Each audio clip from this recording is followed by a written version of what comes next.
Hello mga tol, ating alamin ang buhay ng mga Pilipino noong 1938 bago sumiklab ang pangalawang digmaang pandaigdig. Makikita natin sa video at picture na ito kung gaano kaorganisado at kaunlad ang Pilipinas noong araw. Tinawag din ang Pilipinas na Queen of the Pacific noong araw dahil sa maunlad at magandang bansang ito. Inihalin tulad din ang Maynila noon at tinawag ito na Paris of Asia dahil makikita mo rin dito ang mga boutique, food stall, jewelry shop. Kinumpara ang Pilipinas sa Paris dahil sa mundo at pandaigdigang fashion, art, and culture. Noon pa man ay meron na tayong tren na naglalakbay sa gitna ng kalsada. Ito ay tinatawag na trambiya. Ang traffic system natin ay batay sa Britanya at ang mga sasakyan ay lahat ay right-hand drive. Ang sinusuot ng mga Pilipino noon ay baro at saya. Madalang ka lang makakita na naka-short noon, yung mga kotsero at mga kargador lang. Alam nyo ba na ang mga taga-ibang bansa ang pumupunta sa Pilipinas para humanap ng magandang buhay, tulad ng mga Chino na dito mahanap ng kanilang ikabubuhay. Tinitingala tayo ng buong mundo noong panahon na yon at pumapangalawa tayo sa pinakamayaman, sunod sa Japan, sa Asia. Ang nakaraan ay magtuturo sa atin kung sino tayo, ang bansang maharlika ang Pilipinas.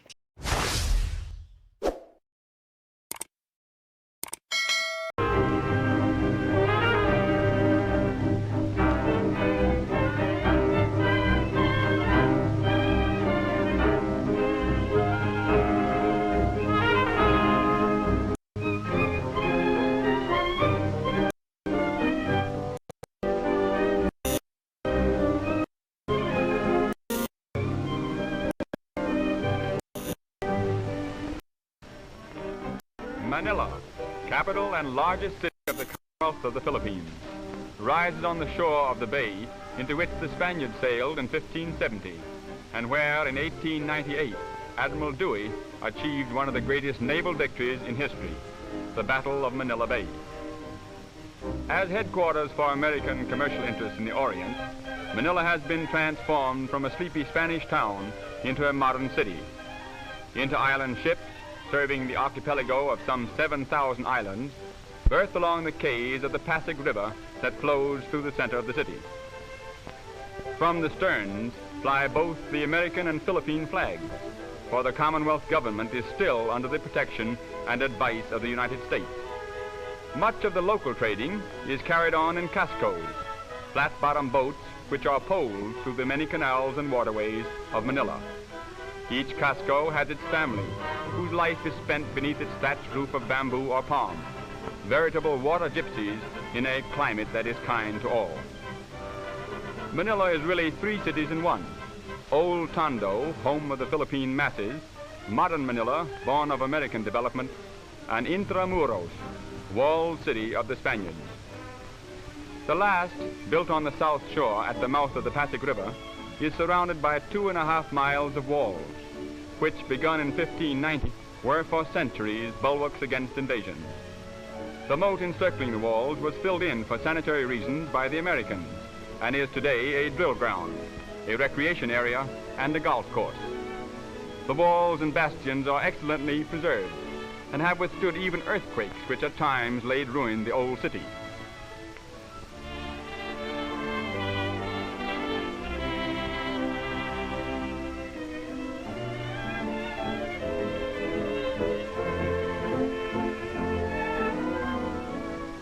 In the bastion of the Royal Gate is Manila's famous aquarium. The Parian Gate is the most notable of the city's 5, which until 1852 were all closed at night. Within the walls, little has changed since the days of Spanish rule. The main shopping street, Calle, chiefly catering to tourists, presents a picture of busy activity and colorful traffic. The projecting balconies and grilled windows are reminders of old Spain. The Franciscan Church more than 200 years old, is one of the many places of worship within walled Manila. For the Spaniards converted the Filipinos into the only Christian peoples in the Orient long before the Pilgrims landed at Plymouth Rock.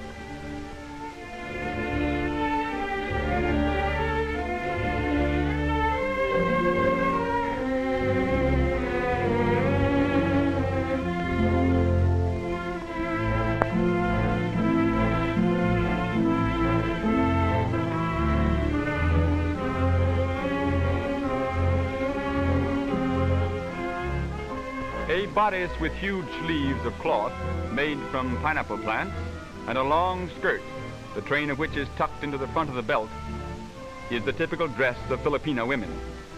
Facing quiet McKinley Square is the cathedral, built in Byzantine style a little more than 60 years ago as a successor to other cathedrals destroyed by earthquake. On the north shore of the Pasig River is Tondo, the oldest and most densely populated quarter. Here the masses live. And here also is the modern business area of the city. In this section are the greatest contrasts. Fine skyscraper office buildings and banks among crumbling thick-wall ancient structures. Broad straight streets and narrow crooked ones. Canals teeming with boat activity and paved streets with modern traffic. Traffic in all parts of Tondo is heavy and difficult to control. With swiftly moving autos abreast caramatas, the two-wheeled native conveyances drawn by active Philippine ponies.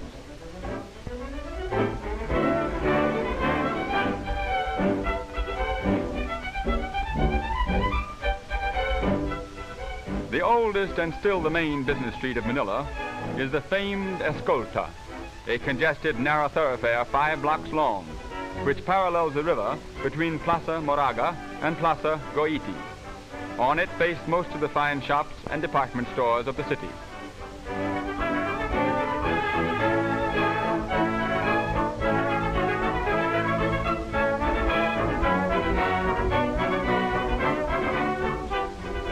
Another important thoroughfare is Rizal Avenue, named in memory of the great hero martyr, Dr. Jose Rizal, who was executed by the Spaniards in 1896, 2 years before the coming of the Americans.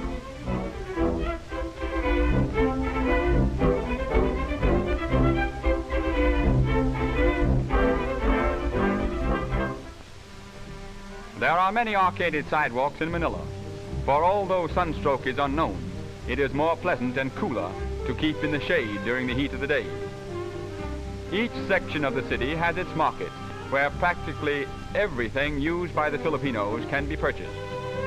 In the Yangko market, a bazaar devoted exclusively to Philippine products, almost any locally made article can be secured.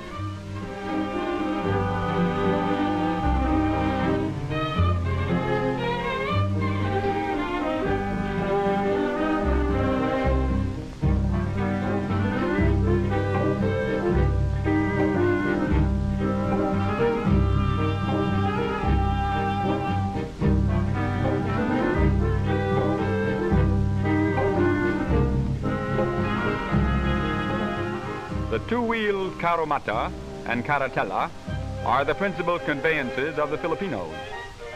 These carriages accommodate 2 and 6 persons respectively. Little straw protectors are placed on the wheel when the passenger mounts or descends.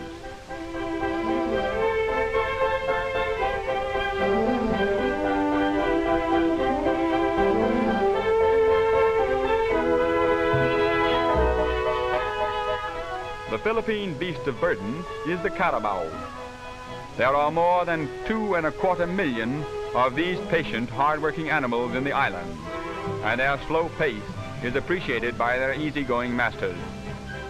In addition to modern motor transportation, the horse-drawn bus still holds an important place.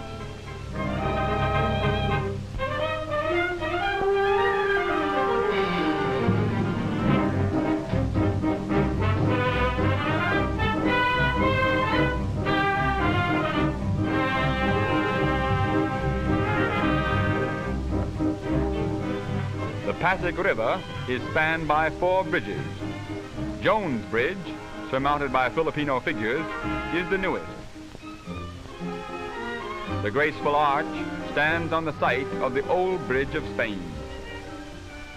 The spacious and dignified post office overlooks the river and faces upon the Plaza Lawton, where the Burgos Drive begins.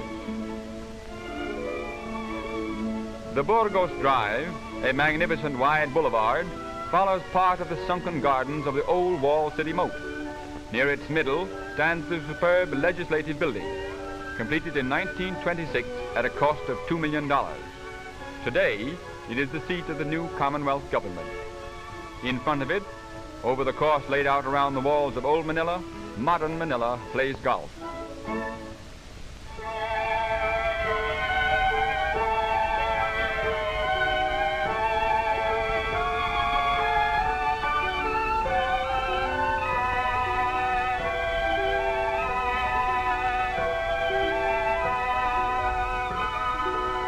A residential section where many beautiful homes and the best hotels are situated is Ermita. The famous Manila Hotel overlooking the bay is one of the finest air-conditioned hotels in the tropics. In Ermita are also the buildings of the University of the Philippines, a government institution which embraces wide fields of learning and offers excellent educational opportunities to all.